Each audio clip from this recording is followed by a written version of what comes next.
દર્શક મિત્રો, મહામંથન મંતવ્ય ન્યૂઝમાં આપનું સ્વાગત છે। રાજુ કરપડાની આવતીકાલે ખેડૂત સંકલ્પ યાત્રા છે તે ધારાસભ્ય ગોપાલ ઇટાલિયાના હોમટાઉનમાં પહોંચવાની છે। ખેડૂતો મોટી સંખ્યામાં આ સંકલ્પ યાત્રામાં જોડાઈ રહ્યા છે। રાજુ કરપડા ખેડૂતોના વિવિધ પ્રશ્નોને લઈને હુંકાર ભરી રહ્યા છે, વિરોધીઓ પર આકરા પ્રહાર પણ કરતા નજરે પડી રહ્યા છે। ત્યારે વિસાવદર આ યાત્રા પહોંચે તે પહેલાં રાજુ કરપડાનું વધુ એક સ્ફોટક નિવેદન સામે આવ્યું છે, જેમાં તેઓ કહી રહ્યા છે કે આવતીકાલે વિસાવદરમાં ખેડૂતોની તાકાત આપણે બતાડી દેવાની છે। એટલે ક્યાંક ને ક્યાંક ધારાસભ્ય ગોપાલ ઇટાલિયાના ગઢમાં કહેવાય રહ્યું છે કે રાજુ કરપડાનું આ શક્તિ પ્રદર્શન હોઈ શકે છે ને આના જ કારણે જબરજસ્ત રાજકારણ ગરમાવાની શરૂઆત થઈ છે। આમાં ખેડૂતોને લઈને જે વિવિધ મુદ્દાઓ બાબતે થોડાક સમય પહેલાં આમ આદમી પાર્ટીના નેતાઓએ પણ ખેડૂત બચાવ યાત્રા કાઢી હતી, જેમાં કરદાનો પ્રશ્ન હોય, સિંચાઈના પાણીનો પ્રશ્ન હોય તેવા મુદ્દાઓ સાથે ગાંધીનગર સુધી તેઓ પહોંચ્યા હતા। ત્યાર પછી રાજુ કરપડાએ કહ્યું કે આ યાત્રા છે બિન રાજકીય રીતે રહેશે, પરિણામલક્ષી યાત્રા રહે, તે માટે તમામ ખેડૂત સંગઠનો છે તે આ યાત્રામાં જોડાશે અને સરકાર સુધી તેમનો અવાજ પહોંચે તે માટે સૌરાષ્ટ્રભરના અલગ અલગ જિલ્લાઓમાંથી આ યાત્રા છે તે પસાર થવાની છે ને જે રૂટના ભાગરૂપે વિસાવદર પણ આવતીકાલે આવી રહ્યો છે ને આમાં રાજુ કરપડા છે તે ખેડૂતો મુદ્દે ગર્જના કરવાના છે। સાથે જ તેમણે નામ લીધા વિના ગોપાલ ઇટાલિયા પર પ્રહાર કરવાની શરૂઆત કરી। ચાલુ ભાષણમાં તેમાં કહ્યું કે અમે તો અપનોને લૂંટા। તેમણે એવું પણ કહ્યું કે મેં જેના માટે દિવસ રાત મહેનત કરી, જેમના માટે કેમ્પેન ચૂંટણી અહીંયા કર્યો, પરિવારથી દૂર રહ્યો, એવા લોકોએ જ મને દગો આપ્યો, સાથે તેમના જે ભવિષ્ય છે તે જોખમમાં મૂકવાનું કામ કર્યું। તેમને મારાથી વાંધો હતો ત્યાં સુધીના આક્ષેપો કર્યા અને શું કહ્યું તેમણે ખેડૂતો વિશે તે સાંભળો। યથાવત રાખજો।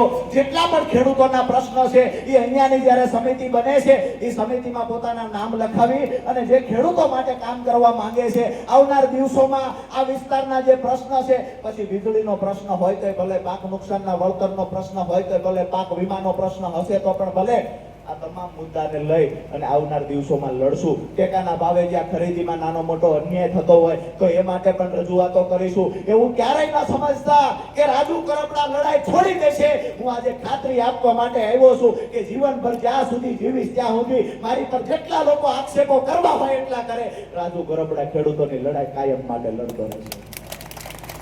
સૌથી મહત્વની વાત કરીને મારી વાત પૂરી કરું છું કે હામા ઢાળે ગાડી ચડાવવાની જવાબદારી ભગવાન શ્યામના ચરણોમાં મૂકી છે। આજે જ્યારે ચૈત્રી નવરાત્રીની શરૂઆત થઈ છે ત્યારે માં જોગમાયાને પ્રાર્થના કરીએ છીએ કે આવનાર દિવસોમાં 24 તારીખ સુધીના અમારા તમામ કાર્યક્રમો સફળ થાય। માં, પહેલી વાર એવું બન્યું છે કે મેં આવડું મોટું જોખમ લૂંટાવ્યું છે, પહેલી વાર એવું બન્યું છે કે આવડી મોટી યાત્રા જે ગુજરાતના ઇતિહાસમાં 40 વર્ષનો ઇતિહાસ ચેક કરો, 40 વર્ષમાં કોઈએ સૌરાષ્ટ્રમાં યાત્રા નથી કાઢી, એવડી યાત્રા આપણે કરવા નીકળ્યા છીએ। તો આ યાત્રાને સફળ બનાવવા માટે અને ગુજરાતમાં એક ઇતિહાસ નવો લખવા માટે આપ સૌએ ખૂબ સહયોગ આપ્યો છે। આવનાર દિવસોમાં એટલે કે આજે સાંજે સાવરકુંડલાની અંદર 8 વાગે સભા છે, આવતીકાલે સાંજે 5 વાગે એટલે 20/3/2026 સાંજે 5 વાગે અમરેલીની અંદર સભા છે, સાંજે ધારીની અંદર સભા છે અને 21 તારીખે આપણા ખેડૂતોની તાકાત બતાવવા માટે વિસાવદર તમામે આવવાનું છે। પોતાની તૈયારી તો છે ને? વિસાવદરની અંદર ખૂબ મોટી સંખ્યામાં ખેડૂતો ઉપસ્થિત રહેવાના છો। હવે ઘણાને એવું થાય છે કે વિસાવદર જ શા માટે? વિસાવદર એટલા માટે, એક હિન્દી ફિલ્મમાં શાયરી આવતી ગીતની પહેલા, હમે તો અપનોને લૂટા ગહેરો में कहा दम है, जहां हमारी किस्ती डूबी वहां विश्वास कम था। મને તો અમારા જ લૂટ્યો, જેની માટે તેને સમય ખર્ચ્યો, જેની માટે તેને પરિવારથી દૂર રહીને 5-5 વર્ષ સુધી મહેનત કરી, એમને એવું લાગ્યું કે આવી જ રીતે છેતરપિંડી કરીને રાજુ કરપડાના ભવિષ્યને ખતમ કરી શકશું। મારું ભવિષ્ય ગુરુજ નારાયણ શ્યામ બાપાએ એમના ગાત્રાડે લખ્યું છે, કોઈના પાપથી ખતમ નહીં। મારું ભવિષ્ય ખેડૂતોએ લખ્યું છે, મારું ભવિષ્ય ખેત મજૂરોએ લખ્યું છે અને આવનાર સમયમાં તમારો ભાઈ બની હંમેશા તમારી લડાઈમાં ઊભો રહેવાનો છું। જે રીતે ભૂતકાળમાં લડ્યો છું એ રીતે આવનાર સમયમાં લડવાનો છું। તમે જે ખાતરી આપી છે કે રાજુ કરપડાની ભેળા ઊભા છીએ, હું તમને ખાતરી આપું છું, હું કોઈ પણ પ્લેટફોર્મ પર હશું હંમેશા તમારી સાથે ઊભો રહીશ અને જ્યારે પણ અવાજ કરશો ત્યારે જેવી રીતે ધાતરવડી ડેમની લડાઈ લડવા આવ્યા દિલીપભાઈ એના સાક્ષી છે, હાથમાં પાણીની હંજોળી લઈને જ્યારે હજારો પોલીસ કર્મચારીઓ સામે હતા, હાલવા દેવાની ના પાડતા, મીટર મૂકવાની ના પાડતા. તે દિવસે હાથમાં આંજોડી લઈને કહ્યું હતું, મીટર જો મુકાવું નહીં તો સમજજો રાજુ કરપડા મટી ગયો. હાથમાં આંજોડી લઈને પ્રાર્થના કરી હતી અને જે પ્રતિજ્ઞા લીધી હતી એ મુજબ જ્યારે પણ જરૂર પડે દિલીપભાઈનો ને 13 પગલા સમિતિનો ફોન આવ્યો કે રાજુભાઈ ખૂબ પ્રેશર થાય છે, આવી જાવ. એ દિવસે સુરેન્દ્રનગરથી પાછો અહીંયા આવ્યો હતો અને જે કાંઈ કરવાનું થતું હતું એ મુદ્દે લડાઈ લડ્યા. પરિણામ મળ્યું. હળદળવાળી વાત આપણે કરીએ તો હળદળનો જે મુદ્દો હતો કડદા પ્રથા વાળો, દર વર્ષે વેપારીઓ દ્વારા 100 કરોડથી વધારે રૂપિયાની છેતરપિંડી થતી, કડદાના બહારના એક આપણો ખેડૂત લૂંટાતો હતો.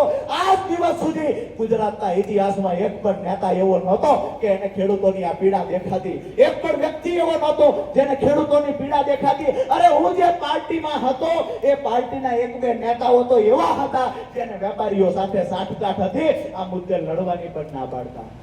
પણ મેં હંમેશા કહ્યું છે કે જ્યારે ખેડૂતોની વાત આવશે ત્યારે પાર્ટીને સાઈડમાં મૂકી પાર્ટીનો ખેસ શીખીતીએ ટીંગાડી અને એ દિવસે હું કહેતો ખેડૂતો માટે લડી. કોઈ પણ પાર્ટી, મારી પોતાની પાર્ટી આમ આદમી પાર્ટી જે તે સમયે હતી, એ જો ખેડૂતોનો માત્ર વોટ બેંક તરીકે ઉપયોગ કરે, એને ઉઘાડા પાડવાનું કામ એક ખેડૂતના દીકરા તરીકે મેં કર્યું છે અને તમને બધાને કહું છું કે આવનાર દિવસોમાં સહયોગ આપતા રહેજો.